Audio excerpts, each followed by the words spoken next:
Recessions and bear markets can be emotionally trying. The way we react can be vital to our financial success. I'm Sharla Jessop. Today, my guest and colleague, Jordan Hadfield, will provide winning reactions to recessions and bear markets.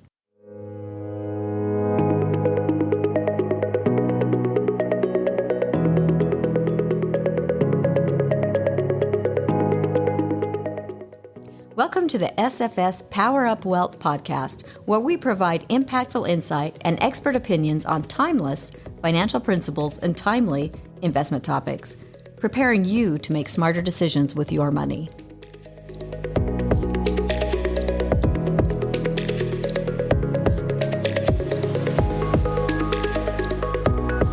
Jordan, thank you for joining me today. I'm glad to be here.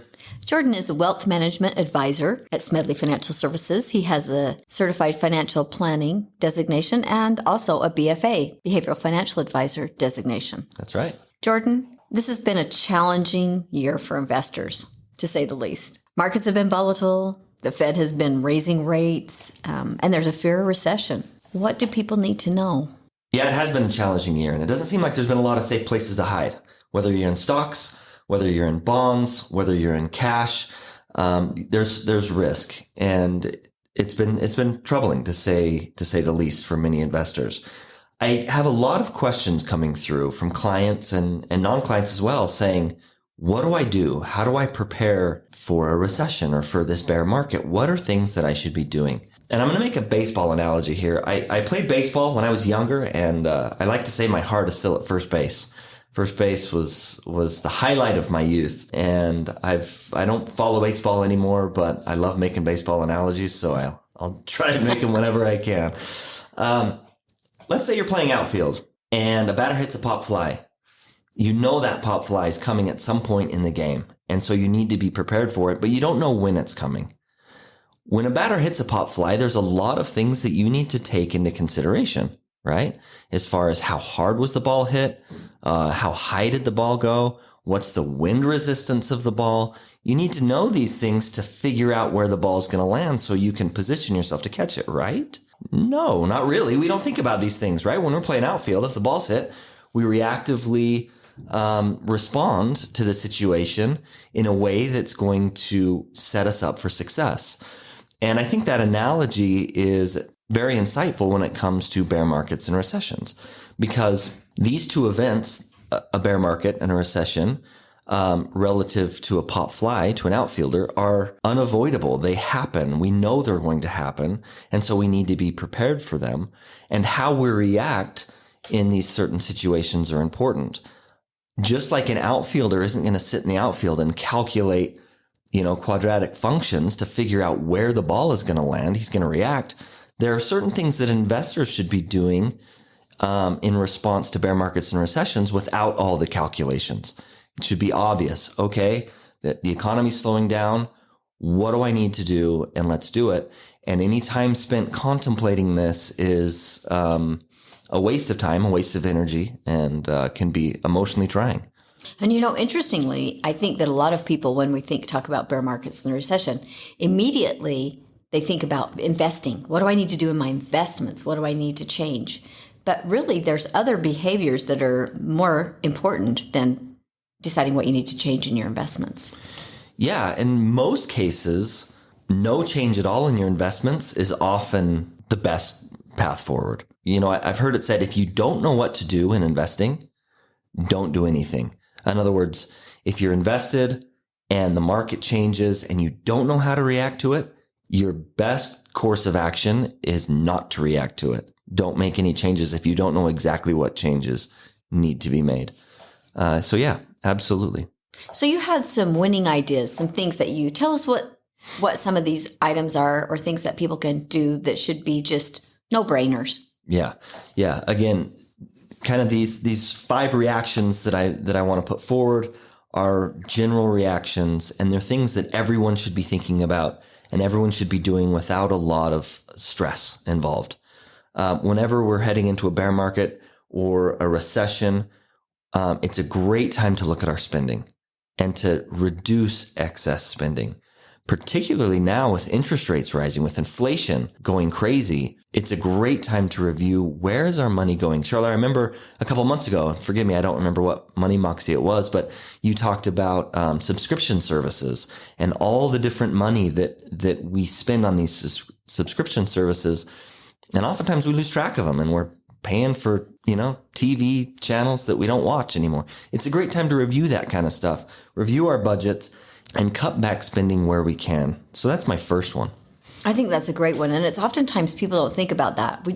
We start spending, like you said, we get subscriptions and things that come maybe automatically on our credit card, and then we just pay our credit card off. We don't really think about that or go back and, take into account our spending. And sometimes we wait until we feel like we're at a critical change moment before we actually do something. And really the time to start doing that is, when something's on the horizon. Absolutely. Absolutely. It's a great time to figure out how to better allocate the money that we're making so that it can go to work for us. What about interest rates? The Fed has been raising interest rates. That's scary to people. And a lot of people think about mortgage interest rates, but there's a lot of other high interest debt. Yeah. Yeah. And that is my next one, is minimize high interest rate debt. There's good debt and there's bad debt. And I speak about this often. Bad debt is credit card debt, personal loans, these kind of things with a high interest rate. A mortgage is usually considered good debt. Student loans can be considered good debt. A high interest rate loan on a car, that could be bad debt. So any high interest debt that we have should become of greater importance, of greater focus when we know we're heading into a bear market or a recession. So again, just a winning reaction. Let's reduce our spending where we can, and let's take that excess money and let's pay off high interest rate debt. It can be crippling in a financial plan during an economic crisis. Right. It's a silent killer in a way, because it takes so much money to pay off high interest debt. But, also we've come out of a really low interest rate environment. Interest rates for well over 10 years have been extremely low. And now they're starting to go up. And a lot of people had been using variable interest loans because they were lower than fixed interest loans. And when interest rates were low, it seemed like a great idea. But now those interest rates are increasing. What should people be thinking about? Yeah, Sharla, that's actually a really good point. There was a time when variable loans on a home mortgage made a lot of sense, right? It was a lower loan, lower rate. Those are changing. And, if you find yourself in a situation where you've got a variable loan on a mortgage and it's starting to increase, you might want to consider locking that in, which means, speaking to a lender and trying to convert that to a fixed rate loan. I've even seen variable rates on automobiles and other things. So I think anytime you have a variable interest rate, might make sense to really focus in on that. Yeah, and another thing is often you're not clearly notified that your rate's changing. I'm sure there's notices somewhere, but they're not notices that we often see, right? So a lot of times our interest rate could be sneaking up on these variable loans, and we don't even know it. And pretty soon we're paying a much higher interest rate than we thought we were. I'm paying double for something. Yeah, right. That we originally purchased. A lot of this can be, when we talk about interest rate debt, and getting into debt, especially in periods of time when things get tight and our budgets get tight. Oftentimes people rely on credit cards when there's an issue because they haven't built up emergency savings. What would you say about emergency savings? Yeah, and it's interesting, we're already seeing consumer debt increase. We're already seeing, I don't remember the figure. I wish I had it on me. I apologize. But the number of Americans that applied for credit cards just in the last 6 months have skyrocketed, which is from a professional standpoint, that makes you nervous. That's scary if people are relying on credit, on debt to get them through a difficult time. And what they should be relying on is their income and their savings. This is a very important time to look at your emergency fund. We often talk about having an emergency fund of 3 to 6 months of non-discretionary spending, right? So whatever your expenses are to cover the needs that you have per month, times that by 3 to 6, and that's a healthy emergency fund. But when we head into a recession, unemployment often increases. The point of the emergency fund is to get us through periods like a recession, particularly if there's a possibility that we're going to lose our job. So it's a great time heading into bear markets and recessions to review your emergency fund, determine maybe you need to save a little more there. Maybe 6 months isn't enough. Maybe it should be closer to 8. Throw some additional spending into an emergency fund. Very, very important heading into a recession. Nothing can derail a financial plan faster than the lack of an emergency fund when you need it. Like, I can't overstate that. It doesn't matter how wealthy you are. To have an emergency fund in place to get you through a period of tough economic times is so important. So great time to review that. And we've seen many people who've had to use their emergency funds, totally, completely unexpected. That's the whole idea of emergency fund. We don't really know what the event is going to be. Yeah, and it could be anything. It could be a tax bill that you weren't expecting. It could be a furnace goes out. It can be, there's a number of things that can come up that are completely off your radar. And if they catch you at a bad time financially, it can be very problematic. I'm sure you've received a lot of calls with people asking questions such as, boy, it's really volatile. Do you think I should stop putting money in my 401k? Or maybe I should stop my systematic investment going in to my account? What are you telling these people? Yes, I have received a lot of calls and I've received a lot of emails. And I want to say thank you for reaching out to me, right? If you've got a question, even something simple like that, reach out to a financial advisor to help you. So although it's been a busy time, I appreciate it because people really need advice on what to do here. Emotionally, it's very difficult to be contributing to a 401k when you know the market is just going to go down further, right? This is the best time to be contributing to your 401k. There's many advantages of a 401k. Or any retirement account, but specifically with the 401k, you can implement a purchasing strategy called dollar cost averaging. This is a highly effective strategy. And what it does is completely eliminates the need for trying to time the market. We purchase an amount of stocks or bonds in our account using the same dollar amount every single month, regardless of the price. And what happens is over the long term, our average purchase price is less than the average cost. So dollar cost averaging is fantastic and it works through volatility. So when markets become volatile, when we head into down markets, when we head into recession, these times we're purchasing assets at a lower price. So assets are on sale and that helps the dollar cost averaging strategy. We need that, right? In order to reduce the average cost. So please keep contributing to your 401k just like you were. Don't change the amounts unless you're looking to increase it. Do not decrease the amounts. Continue to invest. If you're contributing to your IRAs annually, continue to do that. Very, very important. We talk about this all the time. Volatility is emotionally difficult, but great volatility creates great opportunity. It's in the volatile times that we have the best opportunity. I've heard it said that more wealth is created in the market immediately after a recession than any other time in the market. Like that is the time where we should be investing. So if we can reduce our spending and we have paid off our high interest rate debt and we have a healthy emergency fund, the next thing we should be doing is taking advantage of the opportunity that a bear market or recession gives us, which is invest. The market's on sale. Everything right now is 20% off. Let's buy. If we've got the money, if we can afford it, if these other things are in place and our financial situation is stable, let's take advantage of this opportunity. It will pay off.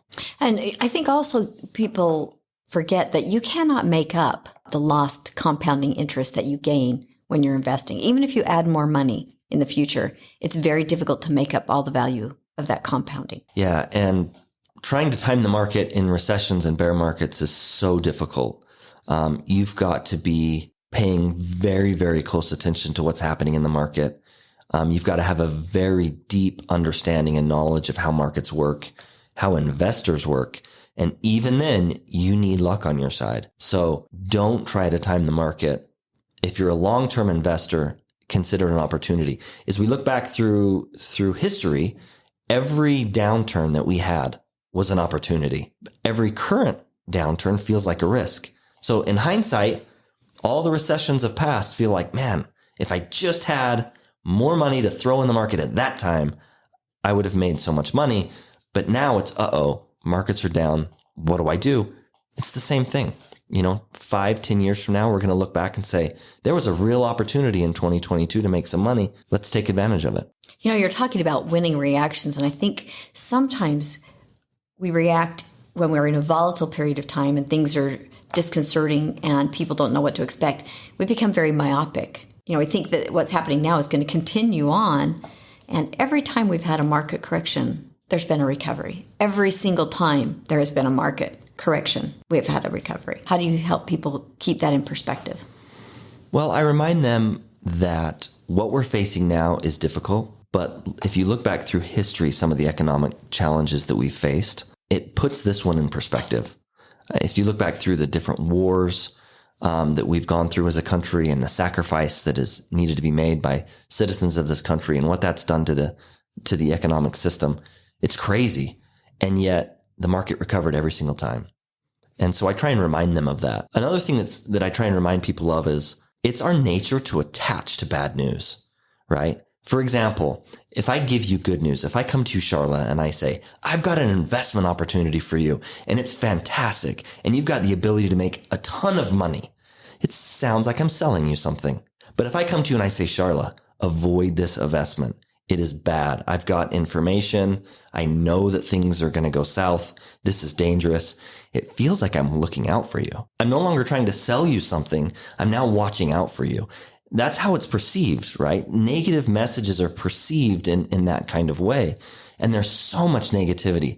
You turn on Yahoo, you turn on CNN, Fox News, MSNBC, jump on Facebook or Twitter, any social media platform, talk to your neighbors.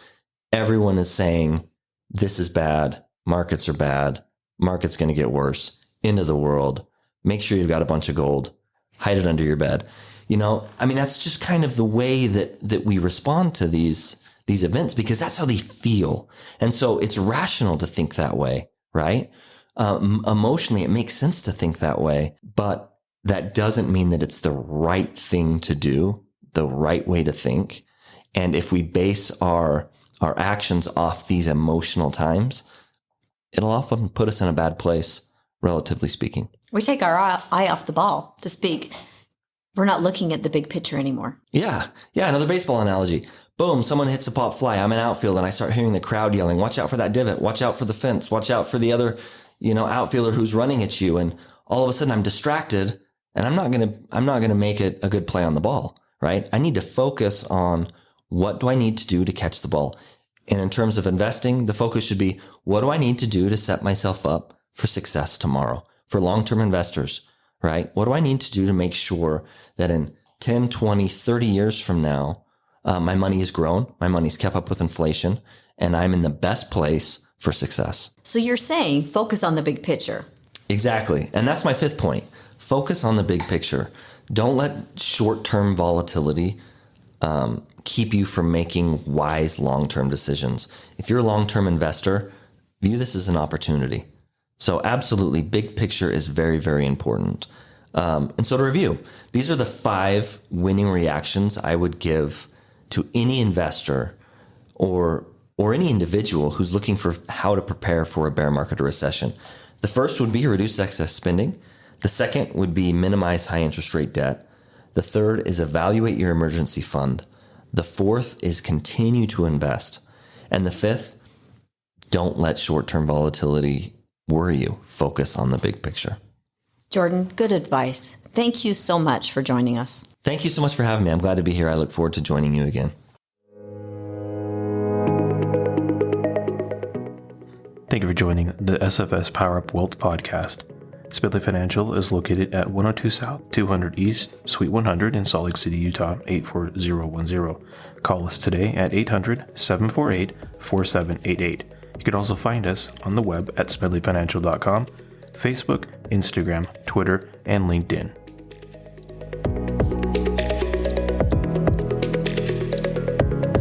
The views expressed are Smedley Financial's and should not be construed directly or indirectly as an offer to buy or sell any securities or services mentioned herein. Investing is subject to risks, including loss of principal invested. Past performance is not a guarantee of future results. No strategy can assure a profit nor protect against loss. Please note that individual situations can vary. Therefore, the information should only be relied upon when coordinated with individual professional advice. Securities offered through Securities America Inc., member FINRA SIPC, Roger M. Spenley, Sharla J. Jessop, James R. Derrick, Shane P. Thomas, Michael B. Ani, Jordan R. Hadfield, Lorraine B. Taylor, registered representatives. Investment advisor representatives of Smelly Financial Inc. Advisory services offered through Smelly Financial Services Inc., Smelly Financial Services Inc., and Securities America are separate entities.